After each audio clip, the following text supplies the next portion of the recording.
பர்திமேயு சுவிசேஷ ஊழியங்கள் வழங்கும் நற்செய்தி நேரம். தேவ செய்தி பாஸ்டர் ஆர். அகஸ்டின். இந்த நாளில் உங்களோடு மறுபடியும் எப்போதும் போல தேவனுடைய வார்த்தையை சொல்லுவதற்கு ஆண்டவர் என்னை பலப்படுத்தினதற்காய் ஸ்தோத்திரம். என பலப்படுத்துகிற கிறிஸ்து, என்னை பலப்படுத்துகிற கிறிஸ்துவினாலே எல்லாவற்றையும் செய்வதற்கு எனக்கு பலன் உண்டு. பிலிப்பியரில் 4:12 வாசிக்கிறோம். இப்போதும் நான் உங்களோடு பேசி வருகிறேன். அவருடைய செயல்கள் எல்லாவற்றையும் குறித்து நம்மிடத்தில் காரணம் சொல்ல மாட்டார். நாம் அவரோட வழக்காடவும் முடியாது. ஏன் ஐயா? ஏன்? ஏன்னா அவர் சர்வ வல்லவர், சாவை வென்றவர், ஜீவன் தந்தவர், தயவு பாராட்டினவர், பராமரித்து காப்பாற்றியவர். ஆனால் அப்பெல்லாம் நம்ம ஏதாவது கேள்வி கேட்டோமா? யோபு சொல்றாரே 10:12, எனக்கு ஜீவனை தந்ததும் அல்லாமல் தயவையும் பாராட்டினீர், உம்முடைய பராமரிப்பினாலே என் ஆவியை காப்பாற்றினீர். இந்த நன்மையெல்லாம் செஞ்சபோது ஆண்டவர் இது காரணம் என்ன கேட்டோமா? நம்மிடத்தில் கொடுத்ததை எடுத்தால் நம்ம பழமொழி உண்டு, அடுத்தது பகை. ஆண்டவரை பகைக்கிறோம். ஏன்னா அவர் என்ன சொன்னார்? பகைவருக்கும் அன்பு செலுத்த வேண்டும் என்று போதித்தார். மத்தேயு 5:44 உங்கள் சத்துருக்களை சிநேகியுங்கள். மத்தேயு 5:44 நான் உங்களுக்கு சொல்லுகிறேன், உங்கள் சத்துருக்களை சிநேகியுங்கள், உங்களை சபிக்கிறவர்களை ஆசீர்வதியுங்கள், உங்களை பகைக்கிறவர்களுக்கு நன்மை செய்யுங்கள், உங்களை நிந்திக்கிறவர்களுக்காகவும் உங்களை துன்பப்படுத்துகிறவர்களுக்காகவும் ஜெபம் பண்ணுங்கள். எனக்கு அன்பானவர்களே, அவர்கிட்ட போய் நம்ம காரணம் கேட்க முடியாது. அவர் உருவாக்கினவர், இந்த மனிதனை உருவாக்கினவர் அவர்தான். ஏன்னா அவரே சொல்றார், உங்களுடைய வேதாகமத்தை எங்கே இருந்தாலும் தயவு செய்து தேடி கையில் எடுத்து யாத்திரையாகமம் 4:11 கையில் திருப்பி வச்சுக்குவீங்களா? அப்படி எல்லாரும் தேடி எடுக்கிற வரைக்கும் நீங்களும் நானும் சேர்ந்து பாடுமா?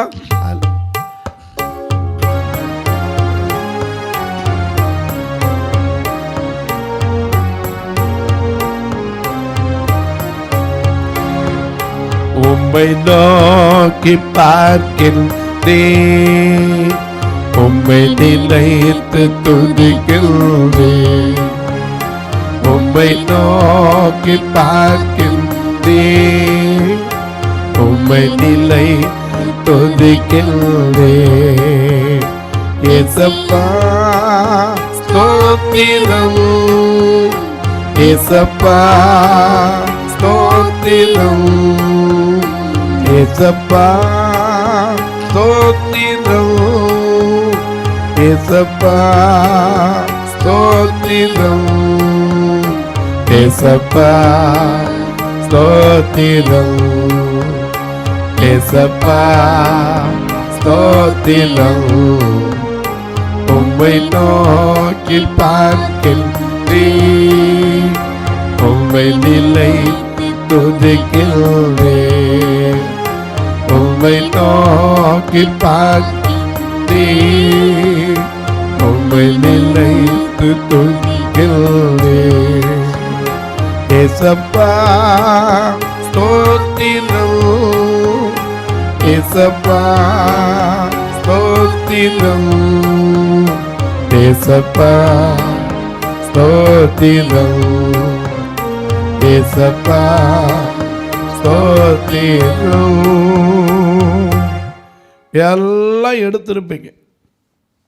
வாசிக்கலாமா? யாத்திரையாகவும் 4 அதிகாரம் 11 வசனம். அப்பொழுது கர்த்தர் அவனை நோக்கி, யாரு? மோசேயை நோக்கி. ஏன்னா அவன் வழக்காடிக்கிட்டு இருந்தான். ஆண்டவர் அவனை தெரிந்து கொண்டார். தெரிந்து கொண்டு அடிமைத்தனத்தில் இருக்கிற மக்களை மீட்பதற்கு அவனை பயன்படுத்த நினைத்தார். ஆகையினால ஒரு நாள் அவன் எப்போதும் போல ஆடுகளை மேய்த்து கொண்டிருந்தான். அப்படி ஆடுகளை மேய்த்து கொண்டிருந்த சமயத்தில் ஒரு அற்புதமான காட்சியை கண்டான். என்ன அற்புதமான காட்சி? பச்சை முள் பற்றி எரிய கண்டான். அவனுக்கு விளங்கவில்லை. அதுவரைக்கும் அப்படி ஒரு காட்சி அவன் பார்த்ததும் இல்லை. நாமளே இன்னைக்கு ஆச்சரியப்படுவோம்ல, காஞ்ச முள் எரிகிறது, படபடம் சத்தம் கேட்கும். ஏன்னா நீதிமொழிகளில் வாசிக்கிறோம், மூடனின் நகைப்பு பானையின் கீழ் எரிகிற முள்ளின் படபடப்பு என்று சாலமோன் எழுதினான். ஏன்னா இன்னைக்கு முள்ளை வச்சோம்னா பானையின் கீழே படபடம் லேசாக என்ன செய்யும்? வெடிக்கும். எனக்கு கண்வானவர்களே, மூடனின் நகைப்பு அப்படி தான் இருக்கும். அதை பற்றி நமக்கு கவலை இல்லை. ஆனால் தேவனிடத்தில் கேட்கிறான். அவர் சொல்கிறாரு, என்னுடைய ஜனத்தினுடைய உபத்திரவத்தை நான் பார்த்தேன்ப்பா, அவங்க படுற வேதனையை கேட்டேன்ப்பா, அவள் வடிக்கிற கண்ணீரை கண்டேன். அவர்கள் அந்த இடுக்கமான இடத்திலிருந்து, நெருக்கமான இடத்திலிருந்து, உபத்திரவமான இடத்திலிருந்து நீக்கி நலமும் விசாலமுமான பாலும் தேனும் ஓடுகிற கானான் தேசத்தில் கொண்டு போய் சேர்ப்பதற்கு தான் இறங்கி வந்தேன் அப்படின்னா. உடனே என்னை தேடியா வந்தீங்க? நாம பாடுவோம், உம்மை போல் யாருண்டு எந்த நேசுநாதம் இந்த பாகலத்தில், உம்மை போல் யாருண்டு, உம்மை போல் யாருண்டு எந்த நேசுநாதம் இந்த பாகலத்தில், உம்மை போல் யாருண்டு. உலகம் மாமிசம் பிசாசின் அடிமை அகல பாவினா தீவித்தே, நிம்மதி இழந்து ஏமாற்றம் அடைந்தேன், மனம் போல் நடந்தேன் ஏமாற்றம் அடைந்தேன். என்னையா தேடினே ஐயா ஏசுநாதா,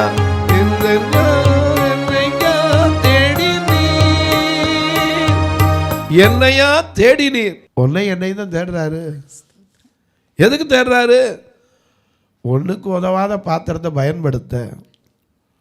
இந்த மோசே ஒரு காலத்தில் எப்படிப்பட்டவன்? அப்போஸ்தலர் நடவடிக்கைகள் 7ஆம் அதிகாரம் 22ஆம் வசனத்தை பாருங்க. ஒரு காலத்தில் எப்படிப்பட்டவன்? மோசே எகிப்தியருடைய சகல சாஸ்திரங்களிலும் கற்பிக்கப்பட்டு, நல்ல கவனிங்க, சகல சாஸ்திரங்களிலும் கற்பிக்கப்பட்டு, வாக்கிலே செய்கையிலும் வல்லவனானான். அது மட்டுமல்ல, அவனுக்கு 40 வயதான போது இஸ்ரவேல் புத்திரராகிய தன்னுடைய சகோதரரை கண்டு சந்திக்கும்படி அவனுடைய இருதயத்தில் எண்ணம் உண்டாயிற்று. இவன் போகும்போது உங்களுக்கு தெரியும் என்ன பண்ணா? போய்கிட்டு இருந்தான். 2 பேர் சண்டை போட்டுக்கிட்டு இருந்தான். ஒருத்தன் அடிச்சுக்கிட்டு இருந்தான். நீ செய்கிறது என்னப்பா நியாயம் இல்லைன்னா, நீ யாரா எங்களுக்கு அதிகாரியான்னா? ஒருத்தனை கொலையை பண்ணிட்டான். கொலை பண்ணின உடனே இது பார்வோனுக்கு கேள்விப்பட்டா, இதை என்னையும் கொண்டு விடுவானேன்னு சொல்லி ஓடியே போயிட்டார். எங்க? மீதியான் தேசத்துக்கு. மீதியான் தேசத்துக்கு ஓடி போய் அங்கே 40 வருஷம் ஆடு மேய்த்து விட்டார். அப்படி ஆடு மேய்க்கிற சமயத்தில் தான் கர்த்தர் அவனுக்கு தரிசனமாகி ஒரு பச்சை முள் பற்றெரிய கண்டு அதிலிருந்து ஒரு சத்தமும் கொடுத்தார். மோசே மோசே என்றார். அவன் சொன்னான், ஆண்டவரே என்றான். உடனே கிட்ட போனோன்னு அவர் சொன்னார், இங்கே கிட்டி சேராயாக. நான் கிட்ட போய் அற்புத காட்சியை பார்ப்பேன். அவர் சொன்னார், கிட்ட வராத, ஏன் வரக்கூடாது? காரணம் சொல்லலை. ஏன் வரக்கூடாது? உன் கீழே நில்லு, இது நீ பரிசுத்த பூமி சொன்னார். உன் பாதரட்சை கழட்டி விட்டுட்டு வா. அப்பந்தான் அவர் சொல்கிறார், எதுக்கு இறங்கணும் தெரியுமா? எகிப்தில் இருக்கிற என்னுடைய ஜனம் அடிமைப்பட்டு கிடக்கு. அந்த அடிமையிலிருந்து அவங்கள விடுதலை பெறுவதற்கு வழியே இல்லாமல் இருக்குது. ஒன்று அனுப்ப போகிறேன்னார். அப்படி ஆண்டவரே, என்னையவா அனுப்ப போகிறீங்கன்னு கேட்டால் பரவாயில்ல. இவன் சொன்னான், நான் எப்படிப்பட்ட ஆள்? வாக்கில் வல்லவன் இல்லை, திக்கு வாயன், மந்த புத்திக்காரன். என்னை யாரும் நம்ப மாட்டாங்க, என் சத்தத்துக்கு யாரும் செவி கொடுக்க மாட்டாங்க. அப்போ தான் ஆண்டவர் சொன்னார், உன் கையில் இருக்கிறது என்னப்பா அப்படின்னார். யாத்திராகமும் 4ஆம் அதிகாரம் 1 வசனத்தை பாருங்க. அப்பொழுது மோசே அவர்கள் என்னை நம்பார்கள், என் வாக்குக்கு செவி கொடார்கள், கர்த்தர் உனக்கு தரிசனமாகவில்லை என்று சொல்லுவார்கள் என்றான். கர்த்தர் அவனை நோக்கி உன் கையில் இருக்கிறது என்ன என்றார். அவனுக்கு தெரியாதா? அவன் சொன்னான், இது கோலுன்னா. அதை கீழே போடுனாரு. போட்ட உடனே பாம்பாயிருச்சு. அவன் பயந்தான், என்னப்பா கம்பு பாம்பாயிருச்சு? அவர் சொன்னார், அது வாழை பிடினார். உடனே திரும்ப கோலாச்சு. இவன் கையில் கரை இருக்கு. ஏற்கனவே பயந்து ஓடி வந்தவன், இவனுக்கு அந்த பயத்தை போக்கணும். உன் மடியில் கையை போடுனார். போட்டான், அப்படியே குஷ்டம் முடிச்ச மாதிரி ஆயிடுச்சு. திரும்ப கையை எடுனார். உடனே என்ன ஆயிடுச்சு? மற்ற சதை போல மாறிடுச்சு. இதெல்லாம் விட இன்னொரு அடையாளத்தை காமிச்சார். நதியின் தண்ணீரை முண்டு தரையில ஊற்று. அது உடனே எப்படி ஆச்சு? ரத்தமாய். நாம பாடுறோம்ல, அதனால தானே அதிசயங்கள் செய்கிறமே அருகில் இருக்கிறார், அற்புதங்கள் செய்கிறமே நமக்குள் வசிக்கிறார், அதிசயங்கள் செய்கிறமே அருகில் இருக்கிறார், அற்புதங்கள் செய்கிறமே நமக்குள் வசிக்கிறார்,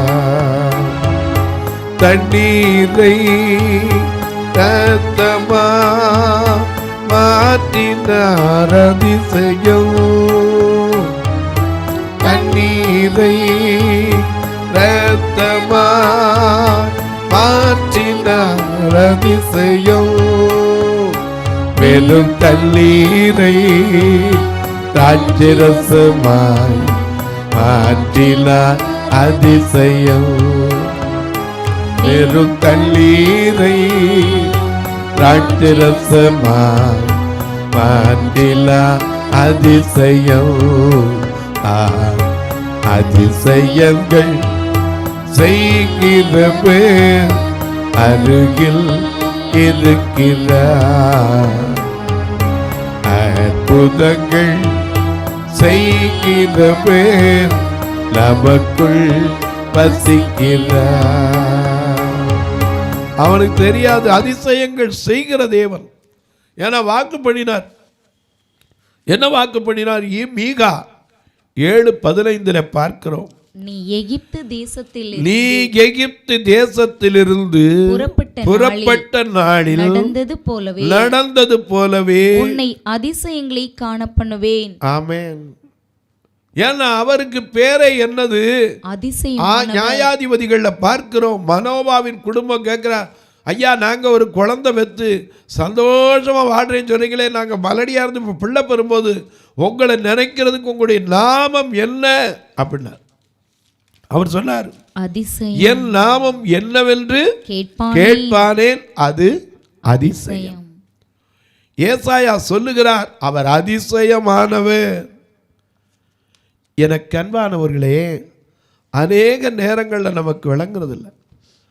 இவ்வளவு காரியங்களை காட்டியும் மோசே சொன்னா, என்னை யாரும் நம்ப மாட்டாங்க, என் பேச்சை யாரும் கேட்க மாட்டாங்க, நான் வாக்கில் வல்ல வேலை திக்குமதையும் புத்திக்க மத்த புத்திக்காரனா. அப்போ தான் கர்த்தர் சொன்னார் 11ஆம் வசனத்தில் என்ன சொன்னார்? வாசிக்க பார்க்கலாம். யாத்திராகமம் 4:11. அப்பொழுது கர்த்தர் அவனை நோக்கி, அதாவது மோசேயை நோக்கி, மனுஷனுக்கு வாயை உண்டாக்கினவர் யார்? கேள்விக்கு பதில் சொல்ல முடியுமா நம்மால? வாயை உண்டாக்கலைன்னா இன்னைக்கு நீங்களும் நானும் பேசிக்கிற முடியுமா? ஒரு கருத்து பரிமாற முடியுமா? இந்த வாயினால தான் யாக்கோபு 3:10 வாசிக்கிறோம், துதிக்கிறோம், சபிக்கிறோம் இந்த நாக்குனால. எனக்கு அன்பானவர்களே, மனுஷனுக்கு வாயை உண்டாக்கினவர் யார்? இன்னைக்கு எங்கோ இருக்கிறவங்க இங்கே இருக்கிற ஃபோனில் பேசும்போது காதில் கேட்குறோம். எப்படி பேசுகிறோம்? எத்தனை பேர் இன்னைக்கு உலகத்தில் பேசவன்னா முடியாமலே வாழ்ந்தவர்கள் எத்தனை பேர். நான் அன்னைக்கு போயிருந்தேன், ஒரு இடத்துக்கு போயிருந்தேன். வள்ளியூர் பக்கத்தில் கும்பிகுளம்னு சொல்லி ஒருவர் நல்ல ஒரு ஊழியக்காரர். அவர் கல்யாணத்தில் பாடிக்கொண்டிருந்தார்.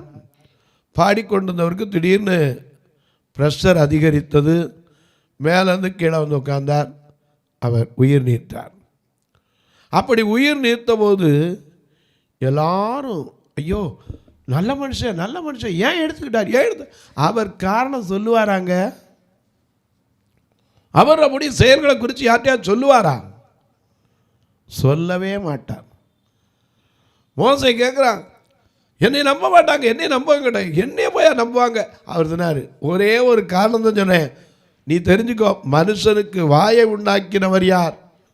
4:11 ஊமையனையும் செவிடனையும் பார்வையுள்ளவனையும் குருடனையும் உண்டாக்கினவர் யார்? கர்த்தராகிய நான் அல்லவோ? ஆதலால் உனக்கு இருக்கிற நீ போ, நான் உன் வாயோடே இருந்து. ஹல்லேலூயா. சில நேரங்கள்ல நம்ம நடத்துவதற்கு பதில் கொடுக்கிறார். சில நேரத்தில் நம்முடைய கேள்விக்கு அவர் பதில் தர மாட்டார், மௌனமா இருக்கிறார். சங்கீதக்காரன் தான் ஒரு 50:21 சில நேரங்களில் ஆண்டவருடைய மௌனம் நமக்கு விளங்கலை. இவைகளை நீ செய்யும் போது, இவைகளை நம்ம அநியாயம் செய்யும் போதோ, அக்கிரமம் செய்யும் போதோ, தீமை செய்யும் போதோ அவர் மௌனமா இருக்கிறார். ஏன்? நான் மௌனமாய் இருந்தேன், உன்னை போல் நானும் இருப்பேன் என்று தெரிந்து கொண்டாய். ஆனாலும் நான் உன்னை கடிந்து கொண்டு அவைகளை உன் கண்களுக்கு முன்பாக ஒவ்வொன்றாக நிறுத்துவேன். ஒவ்வொருத்தரும் செய்யற காரியத்தை கண்ணுக்கு முன்னாடி கொண்டு வந்து நிப்பாட்டுவார். அப்பதான் நமக்கு விளங்கும், ஐயோ என்ன காரணம். எனக்கு அன்பானவர்களே, அவரிடத்தில் நாம் கேள்வி கேட்க முடியாது. அருமையான ஐயா டிஜிஎஸ் தினகரன், உங்களுக்கு தெரியாதவர் இல்லை, எவ்வளவோ ஊழியங்களை செய்தவர், எவ்வளவோ பாடல்களை பாடினவர். அநேக நேரங்களில் நமக்கு அவர் பாடுறதை கேட்டிருப்போம். நீ இல்லாத நாளெல்லாம் நாளாகுமா, நீ இல்லாத வாழ்வெல்லாம் வாழ்வாகுமா, நீ இல்லாத நாளெல்லாம் நாளாகுமா, இல்லாத வாழ்வெல்லாம் வாழ்வாகுமா.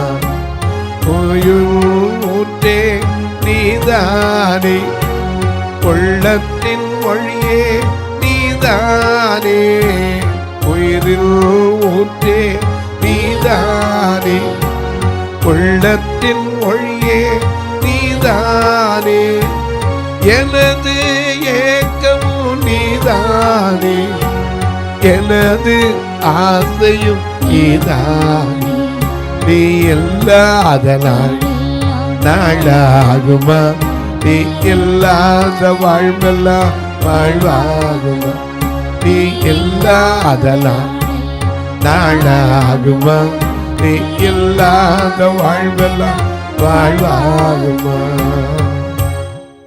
ஆண்டவர் இல்லாத வாழ்க்கையில் என்ன இருக்கு? அவர் இல்லாமல் ஒன்றும் இல்லை. ஆனால் அவர்கிட்ட நம்ம காரணம் கேட்க முடியாது. டிஜிஎஸ் தினகரன் நல்லா பாடுவார், ஊழியம் செய்தார், அநேக மக்களை அசைத்தவர். அவர் மறிக்கும் போது ராஜ் டிவியில் ஒளிபரப்பாச்சு. கூட்டம் கூட்டமாக மாடியில் நின்று பார்த்து கொண்டிருந்தாங்க. ஆனால் ஐயா அவ்வளவு உத்தமமாய் ஊழியம் செய்தவருக்கு அவருடைய மகளுக்கு ஏன் விபத்தில் மறிக்க விட்டார்? அவர் போய் கேட்க முடியுமா? ஏன் அதை செய்து அனுமதித்தீர்? கேட்க முடியாது. நாம் தெரிந்து கொள்ளணும், அவர் தம்முடைய செயல்கள் எல்லாவற்றையும் குறித்து காரணம் சொல்லவில்லை என்று நீர் ஏன் அவரோடு வழக்காடுகிறீர்?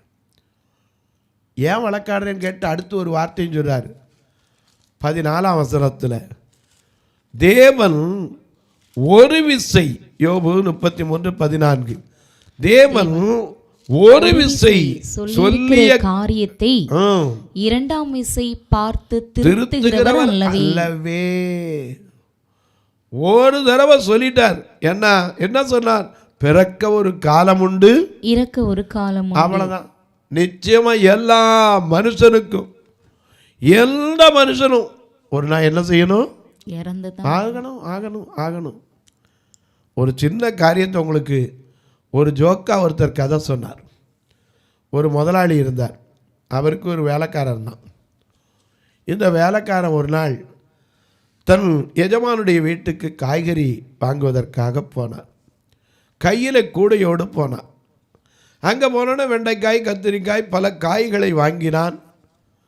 ஒவ்வொன்றா வாங்கி கொண்டிருக்கும்போது ஒருவர் ஒரு ஓரத்திலிருந்து இவரையே பார்த்து கொண்டிருந்தார். இவனுக்கு விளங்கலை, என்ன இவர் என்னை வந்ததுலேருந்து பார்க்குறார், அதுவும் குறுகுறுன்னு பார்க்குறார், என்ன காரணம்? நான் போய் கிட்ட கேட்பேன் அப்படின்ட்டு அவர்கிட்ட போய், ஐயா ஐயா, என்னப்பா நீங்கள் ஏன் என்னை பார்த்துக்கிட்டே இருக்கீங்க? நீங்கள் யார்? இது வரைக்கும் நான் உங்களை பார்த்தது இல்லையே. அவர் சொன்னார், நான் தான் மரணத்தின் தூதன். இவனுக்கு அவ்வளோதான், ஷாக் ஆயிடுச்சு. மரணத்தின் தூதனா? என்னையா பார்க்கணும்?